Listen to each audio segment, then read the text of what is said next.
upon whom she rides, right? These really graphic images that we heard in the reading. Almost didn't want to say the gospel according to Christ, right?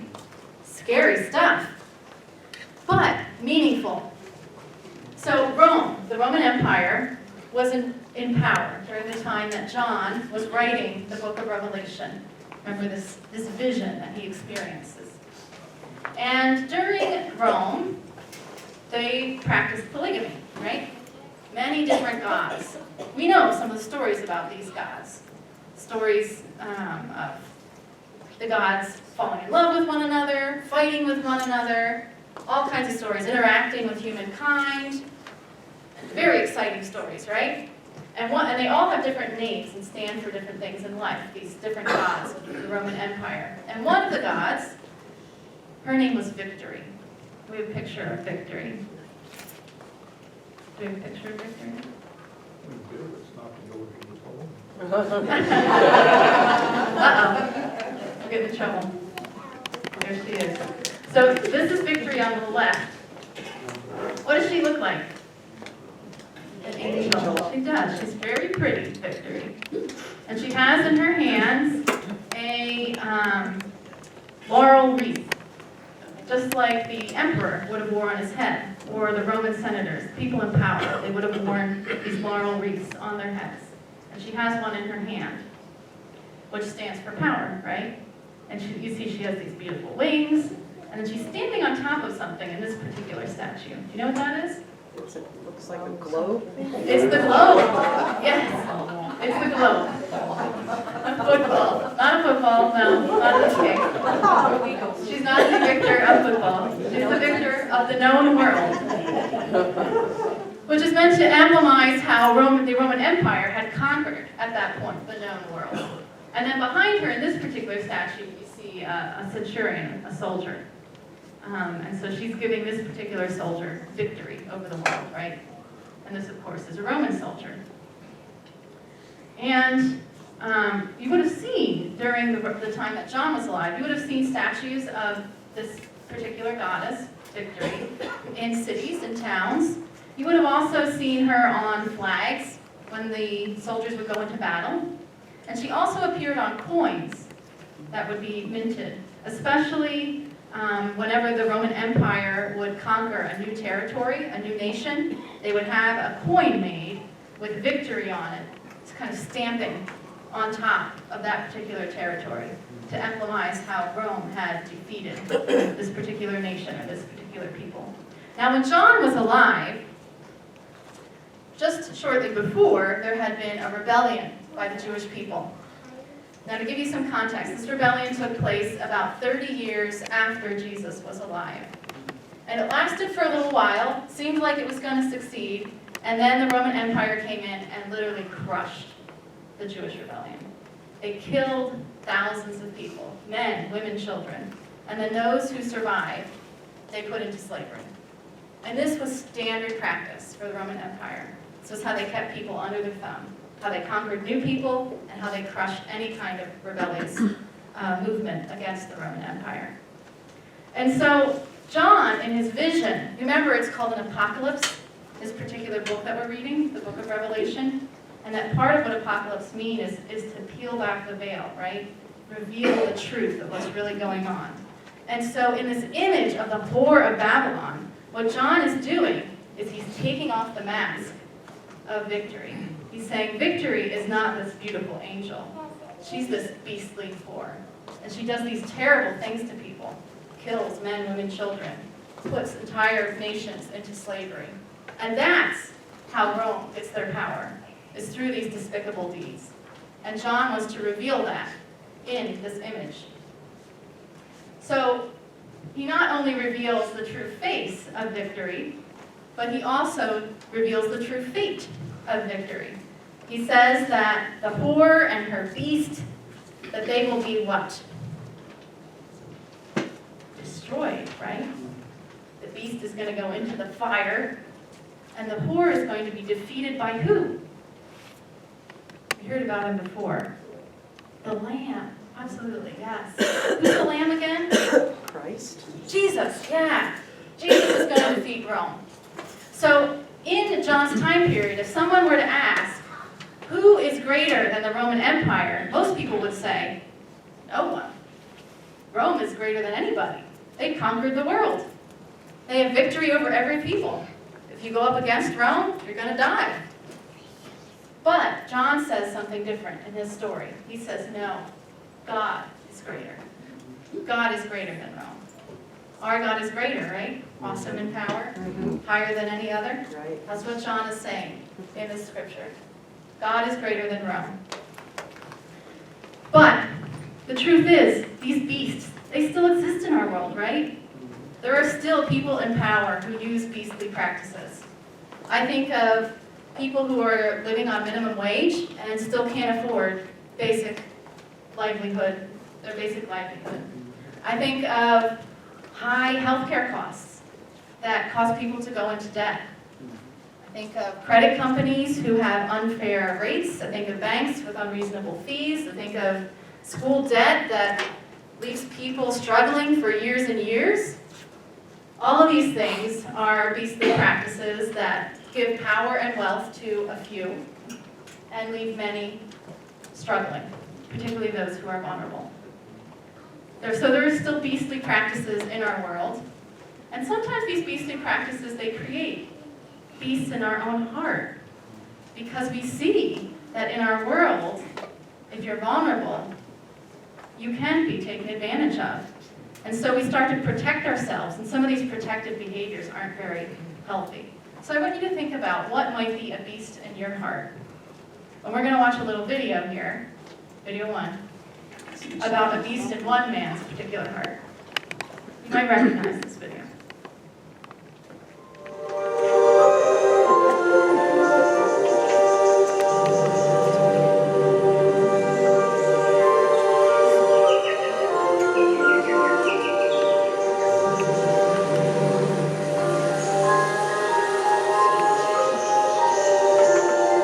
Once upon a time, in a faraway land, a young prince lived in a shining castle.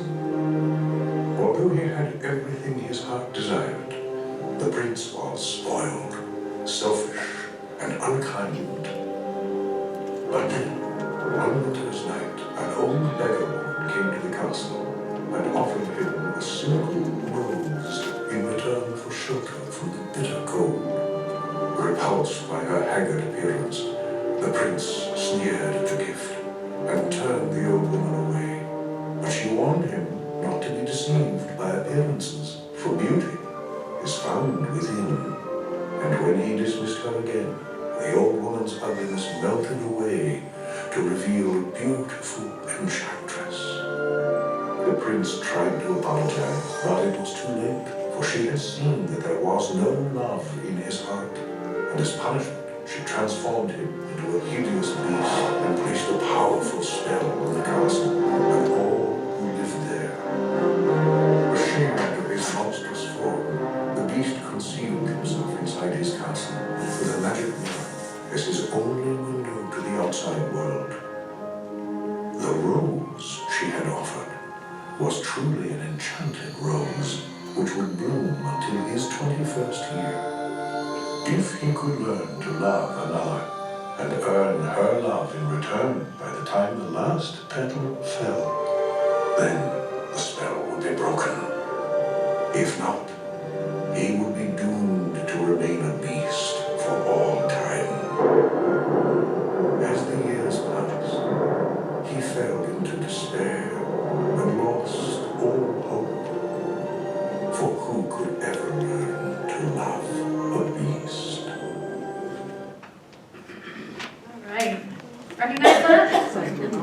Maybe a little bit. Me for its Beauty and the Beast. So what were the things that caused the prince to be turned into a beast? Did you hear? Spoiled, selfish, and unkind, right? And what did the enchantress say right before she turned him into a beast? What had she seen? There was no love in his heart. That was Jeff, wasn't it? There he is. Recognize that voice. Yes, there was no love in his heart. And so she turns him into a beast, right? We too can be spoiled, selfish, unkind, right? We can. It's true. Each one of us here. And there are beasts lurking in our hearts. Things that we, like the beast, are ashamed of. And we might even question, knowing our own beasts, our own demons, can anyone truly love us if they were to know all the things that we know about ourselves, the things that we think, the things that we do, the mistakes that we've made? We can think that way, can't we? We can begin to question if we're lovable. Who could ever learn to love a beast? No one? Wrong. God can. God can love a beast. And God's love transforms the beasts in our hearts. God's love transformed the beasts in our hearts so that we're sinners, right? We're made into saints. And that love heals us. That love heals the beasts in our hearts. So we're going to watch one more clip here. And you might guess which one. The very end of the movie. And as you hear Beauty's words to the beast, I want you to think of them as God's words to you. I love you. God says that to you, in spite of all the beasts in your heart, whatever they might be. I love you. And God's love has even more transformative power than this particular transformation here. Let's watch the next video.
Good fireworks and kisses there. So an amazing transformation. Did you notice how his cape kind of wraps around him when he first lifts up into the air? What does that look like to you? A cocoon, right. What's a cocoon for? Protection. Mm-hmm. And what kind of animal has a cocoon? Transformation, that's right. Butterfly, right? Moths too. We'll give them credit. And cocoons too. Moths and butterflies. We usually think of butterflies are prettier, right? When do we usually think of butterflies, cocoons, transformation? When do we see that image here in church often? Talk about it. Easter. What time of the year? Easter. Easter. That's right. Yep. Why do we talk about this image at Easter? Resurrection. What's the transformation that we're talking about at Easter? The resurrection. The resurrection. Absolutely. Jesus, right? Died on the cross, goes to the grave, dead. And then, 3 days later, in comes his friends. What do they find? Nothing. The empty tomb. Nothing. Absolutely. And then, here comes who? Walking, talking, alive. Jesus. Jesus. That transformation, incredible. One that we continue to wonder at. We continue to try and wrap our brains around. Can't fully understand. But one that we know has incredible meaning for us. Life transformational meaning. The resurrection. And that is the kind of power that God has over the demons or the beasts or the sins in our hearts. That kind of power. Transformational. Life-changing. That resurrection works on us. Resurrects us. That is the story that John is telling here. Of a world that's going to be resurrected. Free from beasts. Whether they're in systems of power or they're in our hearts. God is greater. And God will have victory over all the beasts in the world. Amen.